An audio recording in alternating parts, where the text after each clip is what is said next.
Well, hello there this is the Hibbert family down in the basement of our house. We're greeting you from our family room in the basement this afternoon. This Sunday afternoon. Yeah. And we just thought it'd be good, since it's Christmas Day, that we would just want to, well, first of all, just greet everybody and say thank you so much for being part of our Destiny Church family. Thank you for your faithfulness. Thank you for your graciousness, your forgiveness, your service, and we want to wish you obviously a very Merry Christmas, Happy New Year. We really are looking forward to 2023. We're really feeling God's going to lead us into some great ways. We're having guest speakers, we're having special events, and we're really excited. But for right now, Kathy and I just want you to see a little bit more into our hearts and talk about Christmas memories, I guess, for just a little while. Do you want to start? Do you want me to start? Well, I can start. Okay. Yeah, I think one of, as David has asked me to talk to you about Christmas memories, one that came to mind wasn't even a Christmas day. It was the year that David worked at the men's mission. Our children were 4.5 and 2.5, and at first I was quite prepared to be very upset that Christmas Day he had to work, and then the realization came to me that on Christmas Day, and when you're 4 years old, you don't know what day of the week it is anyway, and that we could just move Christmas Day. Trick the kids, yeah. We tricked the kids. Yeah. On that morning, David got up, went to work. I took the kids tobogganing. We played outside. They went to the neighbor's house, and they were really thrilled because the neighbor's house was full of new toys. They had great food, and it was really a party going on over there. And they came home and told me all about it, and I said, well, tomorrow is Christmas, so you're going to have your own surprises tomorrow. And that was the first year we had our own family celebration in our own home, and I think that's what made it special, was we had my parents come that day. Children were surprised with that. I put a tent up in the living room, $20 tent, so that they had this new place to play when they got up in the morning, and we just had a really relaxed, fun day celebrating the birth of Christ with birthday cake and my parents, and it was a really, really nice. Yeah. And it was just, I had to move the date in my head, and it worked very well that way. Yeah. It's a good day. Yeah, I guess I have a couple of Christmas memories, but one I want to talk about first before Kathy shares again is actually just here to my left. One Christmas, I guess we were married about a year, right? No, it was our very first Christmas. It was our first Christmas. Very first Christmas. Should get Kathy to share because this. we couldn't agree. You wanted a silver tinsel tree like your parents had. Yeah. And I wanted a real tree. But we lived on the 8th floor of the apartment. 11th floor at that time. Yeah, and we couldn't have a real tree. Yeah. So instead we went to just outside of Brantford, Ontario, a little place called Paris, Ontario. And we got a kit to make a macrame. This is a macrame Christmas tree. I'm not sure if you can see it that well, but it was, we made it. We built it together. And that was so fun. It took till August. Well, what happened was, we were ready for Christmas, but it was only 3 feet tall. I go, you can't have even a fake Christmas tree that's only 3 feet tall. So Kathy went back. It was only up to, I guess, about here, right? It was only about here. And I said, that's no good. We've got to have a longer Christmas tree. So we went back and got more of this macrame stuff. Now, but of course, we added 2 more rings, and we had lots more macrame, and it took us till August of next year to get it done. Yeah. But it's something we did together, and that was just a fun thing to do as a brand new husband-wife couple. And we had this project together, a Christmas project that actually lasted almost 9 months, including December. So that was a great...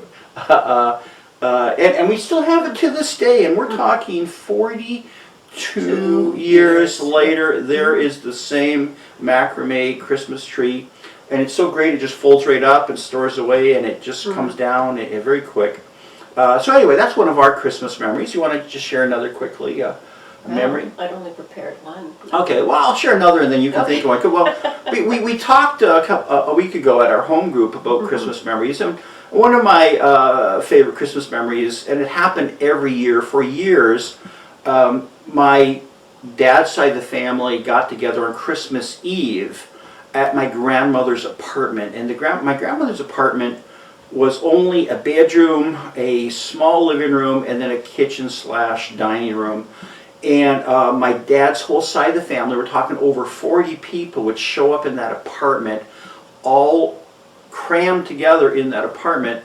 And by midnight, it was so hot in there, people were sweating, dripping with all the body heat.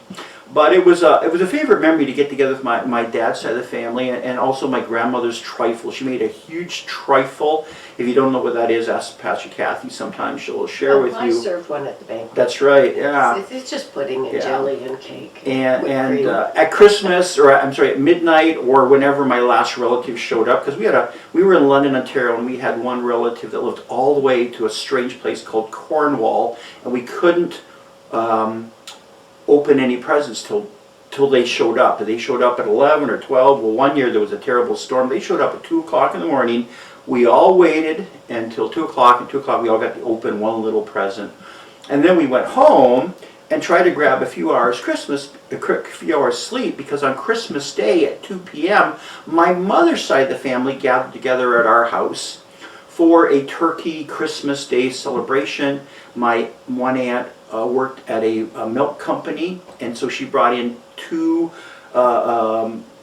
quarts at the time of eggnog and 2 quarts of chocolate milk, and that was the only time of the year we got chocolate milk and eggnog.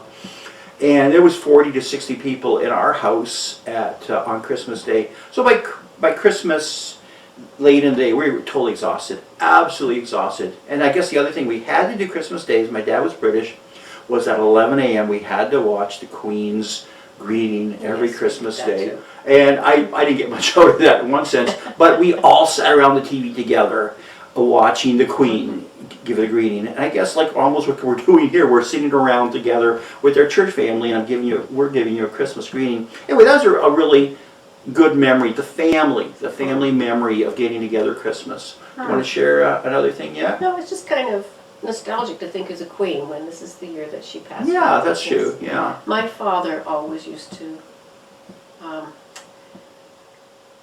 he would make fun of her greeting. Yes, that's Because her it was dad. also, my husband and I, which may seem disrespectful, but it in a way it wasn't. It was a way of saying that she was noticed and she was important in people's lives. Yeah. Oh, yes. Well, when I was a youngster, my grandparents would come and join us on Christmas Day, and we'd play Monopoly and and wait for the Queen to speak so that we could open our gifts. Good thing she Which is didn't a have family- laryngitis ever. Yeah. Yes, well, it's not a tradition we continued with our own children, but I hope they have good memories of the Christmases we spent together. Yeah. Yeah. Yeah, so we got lots more memories. We just thought we'd share a couple. So anyway, this is our greeting to you, Destiny Church family and friends. I know we have a lot of friends out there also. Thank you for a great 2022. All the money we were able to send in the middle of COVID. We sent so much money overseas to missions and help families survive, pastors and their wives, and help out, especially after the big typhoon of last Christmas, and really help to save a lot of people's lives, actually, and provide food and things like that. And Kathy and I just this week committed to go this coming April again for a couple of weeks, and we're really looking forward to that and meeting all of our friends overseas. But we just really want to say Merry Christmas, Happy New Year, thank you for being part of our lives, and especially this Christmas time, as we have fond family memories, and now you're part of that family memory. Certainly, I think over the years, the church banquet, which we were so happy to be able to have again this year, has been really my Christmas.